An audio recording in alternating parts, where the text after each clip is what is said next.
বাংলা সাহিত্যের একটা বিরাট বড় অহংকার হচ্ছে ময়মনসিংহ গীতিকা।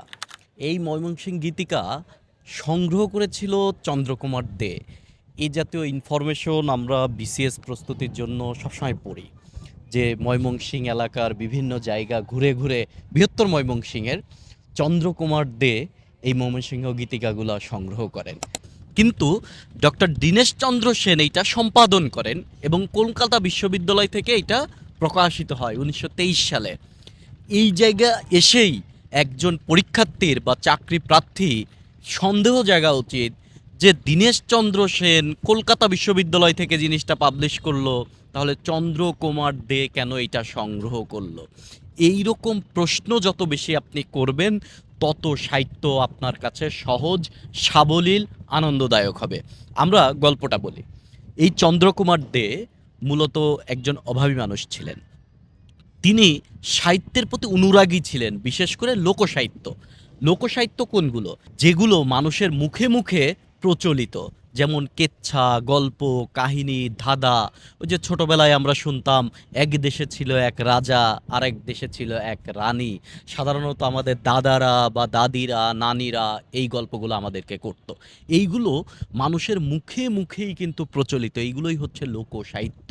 এই লোকসাহিত্যের প্রতি বিশেষ অনুরাগী ছিলেন চন্দ্রকুমার দে।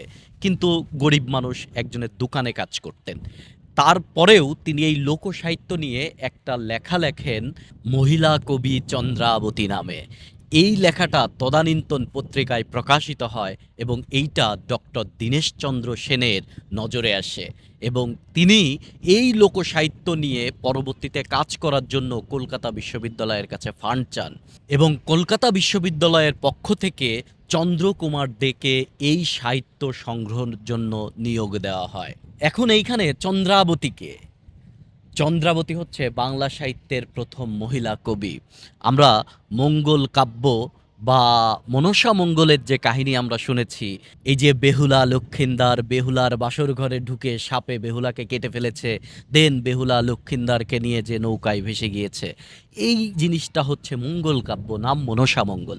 অনেক কবি লিখেছেন, কিন্তু মনসা মঙ্গলের একজন কবি ছিলেন দ্বিজবংশী দাস। দ্বিজবংশী দাস আমাদের এই বৃহত্তর ময়মনসিংহ অঞ্চলের মানুষ, বিশেষ করে নেত্রকোনা। এই দ্বিজবংশী দাসের মেয়ে হচ্ছে চন্দ্রাবতী এবং দ্বিজবংশী দাসের অনুরোধে মধ্যযুগে তিনি রামায়ণ অনুবাদ করেন। রামায়ণ হচ্ছে হিন্দু ধর্মাবলম্বীদের একটা ধর্মগ্রন্থ। এই অঞ্চলে যখন ব্রাহ্মণরা শাসন করত 1204 সালের আগে, তখন এই ধর্মগ্রন্থগুলো বাংলায় অনুবাদ করা নিষেধ ছিল। কেননা এই ধর্মগ্রন্থগুলো ছিল হচ্ছে সংস্কৃত ভাষায়, আর সংস্কৃত হচ্ছে ব্রাহ্মণদের ভাষা, উচ্চ শ্রেণীর ভাষা। সেই উচ্চ শ্রেণীর ভাষা থেকে সাধারণ মানুষের বাংলা ভাষায় এইটা অনুবাদিত হোক, এইটা কিন্তু তদানীন্তন আমলের ব্রাহ্মণরা চায় নাই। পরবর্তীতে মুসলমান শাসন যখন আসলো, তখন তারা চেয়েছিল এরকম রামায়ণ, মহাভারত, ভগবতের মতন সাহিত্যগুলো বাংলায় অনুদিত হোক। তারা এটা অনুবাদ করেছেন, কিন্তু এই অনুবাদগুলো কিন্তু আক্ষরিক অনুবাদ ছিল না, ভাবানুবাদ ছিল। যেমন কারবালার ঘটনা নিয়ে লেখা হয়েছে বিষাদ সিন্ধু। বিষাদ সিন্ধু যেমন ধর্মগ্রন্থ নয়, তেমনি এই রামায়ণ মহাভারতের যে বাংলা অনুবাদ, এইটাও ধর্মগ্রন্থ না। কেননা মেইন ধর্মের কাহিনীর সাথে রস কস সিঙ্গারা বুলবুলি মিশিয়ে জিনিসটাকে আরও আকর্ষণীয় করা হয়েছে, যেন সাধারণ মানুষ এটা পছন্দ করে।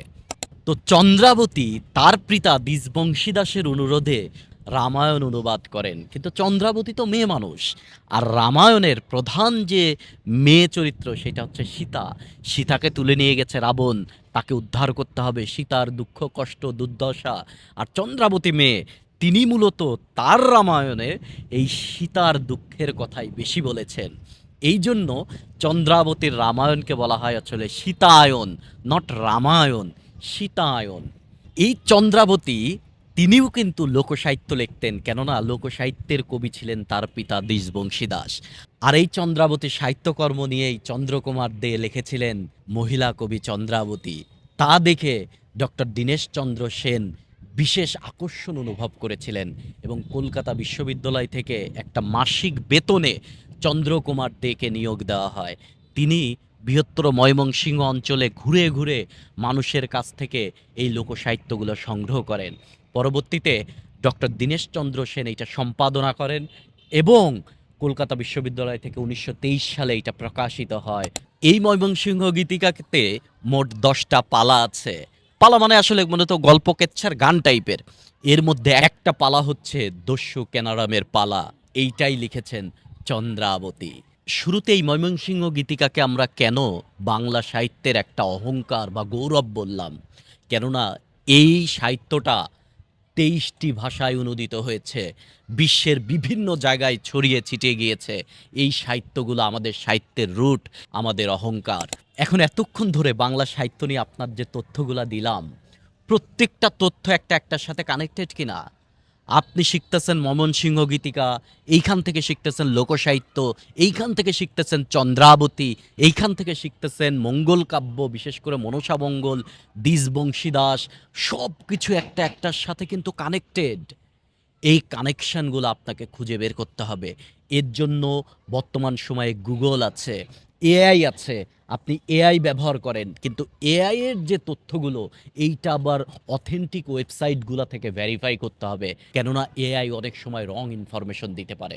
বিসিএস সহ বিভিন্ন চাকরির পরীক্ষায় সাহিত্য সবচেয়ে সুন্দর, সবচেয়ে মজার। এটার জন্য কোনো শর্টকাট, কোনো ছন্দ, কোনো কিছু মুখস্থ করার দরকার নাই। আপনি জেনে বুঝে আনন্দ নিয়ে প্রস্তুতিটা নেন। আপনি একটার সাথে আরেকটার যে সংযোগ, একটার সাথে আরেকটার যে সম্পর্ক, এইটা আপনি খুঁজে বের করার চেষ্টা করেন। আনন্দদায়ক হোক আপনার বিসিএস সহ অন্যান্য চাকরির প্রস্তুতি।